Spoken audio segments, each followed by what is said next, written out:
हिंदी कहानी लकड़हारा और समुद्र के देवता। एक समय की बात है, जंगल के पास एक लकड़हारा रहता था। वो जंगल में लकड़ी इकट्ठा करता था और उन्हें पास के बाजार में बेचता था कुछ पैसों के लिए। एक दिन की बात है, वो एक पेड़ काट रहा था। तभी हुआ ये कि गलती से उसकी कुल्हाड़ी पास की एक नदी में गिर गई। नदी बहुत ज़्यादा गहरी थी और वास्तव में तेजी से बह रही थी। उसने बहुत प्रयत्न किया अपनी कुल्हाड़ी को खोजने की, लेकिन उसे वो वहाँ नहीं मिली। अब उसे लगा कि उसने कुल्हाड़ी खो दी है। वहीं दुखी होकर वो नदी के किनारे बैठकर रोने लगा।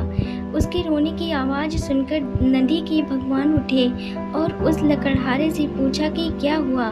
लकड़हारे ने अपनी दुखद कहानी बताई। नदी के भगवान को उस लकड़हारे के ऊपर दया आई और वो उसकी मेहनत और सच्चाई देखकर उसकी मदद करने की पेशकश की। वो नदी में गायब हो गए और एक सुनहरी कुल्हाड़ी वापस लाए, लेकिन लकड़हारे ने कहा कि यह उसका नहीं है। वो फिर से गायब हो गए और अब की बार उन्होंने चांदी की कुल्हाड़ी लेकर वापस आए, लेकिन इस बार भी लकड़हारे ने कहा कि यह कुल्हाड़ी उसका भी नहीं है। अब नदी के भगवान पानी में फिर से गायब हो गए और अब की बार वो एक लोहे की कुल्हाड़ी के साथ वापस आ गए। लकड़ी की कुल्हाड़ी देखकर लकड़हारा मुस्कुराया और कहा कि यह उसकी कुल्हाड़ी है। नदी के भगवान ने लकड़हारे की ईमानदारी से प्रभावित होकर उसे सोने और चांदी की दोनों ही कुल्हाड़ियों से भेंट किया।